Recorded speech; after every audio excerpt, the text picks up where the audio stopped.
Halo semuanya, kembali lagi bertemu dengan saya Bayu di channel Kuliah Nasihat. Pada kesempatan kali ini, tim channel Kuliah Nasihat akan membahas bagaimana cara seorang manusia memaksimalkan potensi yang ada dalam dirinya.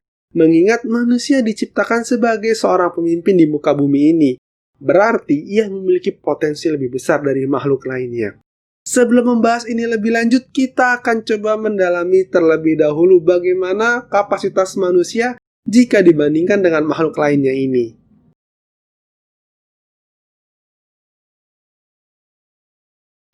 Volume otak lumba-lumba lebih besar dari manusia, dan rasio ukuran otak terhadap massa tubuh semut kecil juga lebih besar dari manusia. Tapi, manusia lebih kuasa dan berdaya ketimbang lumba-lumba dan semut kecil. Walaupun otaknya lebih besar, tidak ada kumpulan lumba-lumba dan semut kecil yang dapat menandingi kumpulan manusia di muka bumi ini. Bahkan, kedua spesies tersebut dapat menuju kepunahan jika manusia menginginkannya. Dalam pandangan awam, kepintaran manusialah yang membuatnya menjadi makhluk adidaya di muka bumi. Dan kepintaran ini berasal dari otaknya. Tentu menarik jika ada makhluk hidup memiliki otak lebih besar namun tidak sekuasa dan seadidaya manusia. Padahal, jika balik ke pandangan awam tadi, mereka seharusnya lebih pintar, yang mana artinya mereka lebih adidaya. Tim Kuliah Nasihat memiliki versi tersendiri mengenai ini. Menurut kami, sebab manusia lebih kuasa dan berdaya adalah manusia tidak pernah puas, serta selalu menuntut perubahan dan perkembangan.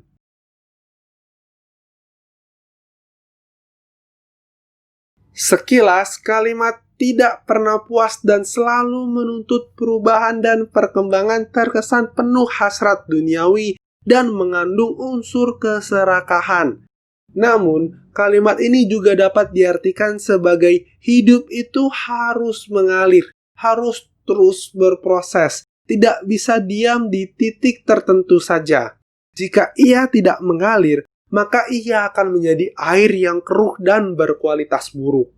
Manusia terdorong menemukan alat dan cara membuat semuanya lebih mudah dan cepat. Misalnya perubahan metode berburu, perubahan tempat tinggal, dari gua ke rumah seperti kita sekarang, hingga kemudian saling bertukar ide dan informasi yang berujung pada revolusi industri keempat, yang menjadikan teknologi digital serta komputerisasi mutakhir sebagai pionirnya.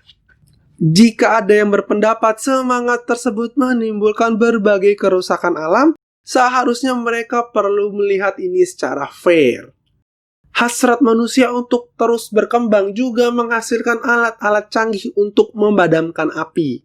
Jika ada sebuah hutan menjadi kering saat kemarau, kemudian terbakar karena teriknya matahari, ada serangkaian helikopter lengkap dengan air dan berbagai zat pemadam api untuk menghentikan kebakaran ini. Tanpa manusia, tentu api akan terus menjalar dan merusak ekosistem hutan secara total. Kembali membicarakan kemelesatan perkembangan peradaban manusia. Sayangnya, walaupun secara keseluruhan manusia melesat jauh ketimbang makhluk hidup lainnya, terjadi ketidakmerataan dalam kemelesatan pada kumpulan manusia ini, yang mana banyak dari spesies ini menjalani kehidupan penuh ketidakberdayaan dengan sejuta masalah dan keterbatasan. Kami menyebutnya sebagai manusia yang tidak manusia.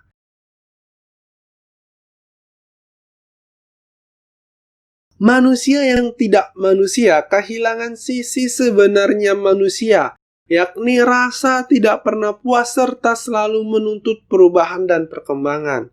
Sehingga seakan tidak berdaya menjalani hidup. Boleh jadi mereka berada pada zona nyaman dan enggan capek-capek berpikir, mau jadi apa aku di hari esok?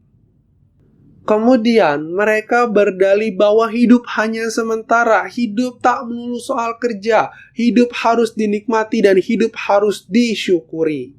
Tentu sangat disayangkan hal tersebut dapat terjadi, sebab mereka membuang percuma potensi pada dirinya. Jika seandainya ada pola pikir yang diubah, maka utuhlah ia menjadi manusia. Pola pikir yang kami maksud adalah puas dan nyaman dengan keadaan yang ada, dirubah menjadi kita harus lebih baik dari hari kemarin. Dan pola pikir kedua, hidup harus dinikmati menjadi hidup harus bermakna.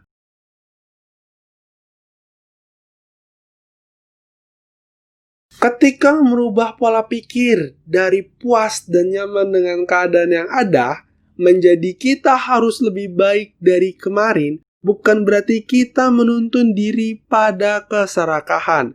Sebab, menurut kami keserakahan adalah hasrat memiliki lebih tanpa memandang kapasitas diri serta tidak memiliki tujuan yang jelas.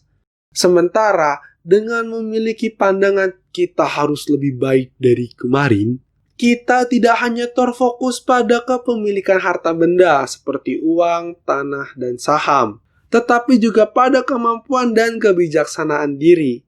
Seiring meningkatnya kemampuan dan baiknya akal budi yang mendorong kita lebih bijak, kita dapat berbuat banyak hal untuk membuat dunia ini lebih baik. Entah itu menciptakan teknologi ramah lingkungan, menghadirkan konsep pendanaan bagi usaha kecil untuk berkembang, atau membangun usaha berlandaskan sustainability demi menjaga keanekaragaman hayati. Semua ini dapat berlandaskan pada prinsip hidup harus bermakna. Berprinsip demikian dapat mendorong seseorang berbuat lebih dengan sukacita. Yang dituju pun tidak hanya hasil berupa materi, tetapi juga kepuasan karena hidupnya menjadi penting lewat berbuat hal positif. Menciptakan teknologi ramah lingkungan bukan hanya soal mendapatkan royalti, tetapi sebagai bentuk upaya memberikan yang terbaik bagi anak, cucu, dan generasi penerus di muka bumi. Membantu permodalan usaha kecil untuk berkembang tidak hanya bertujuan untuk memperoleh return besar dan passive income, tetapi juga sebagai pembukaan lapangan pekerjaan di masa depan karena usaha akan membutuhkan pekerja tambahan ketika berkembang. Membangun usaha berlandaskan sustainability tidak hanya menarik untung lewat simpati masyarakat terhadap kerusakan di muka bumi, tetapi sebagai ikhtiar meningkatkan kesadaran dan kontribusi halayak ramai untuk memperbaiki alam yang sudah rusak dan melestarikan yang tersisa.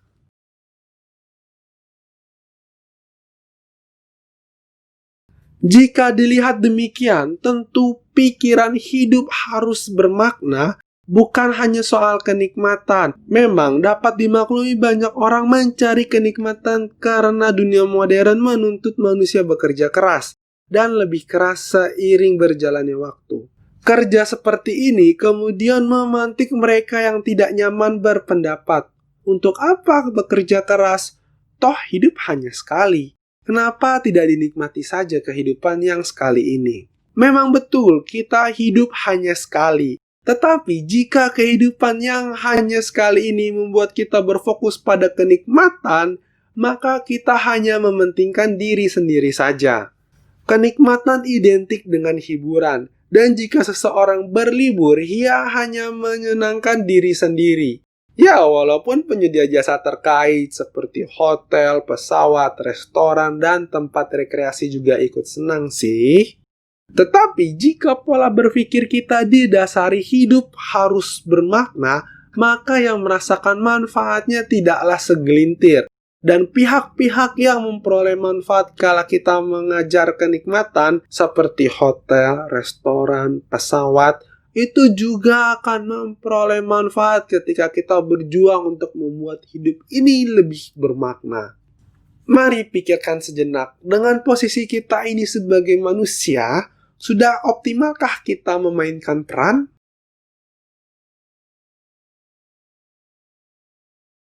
Sampai di sini dulu video kuliah nasihat kali ini.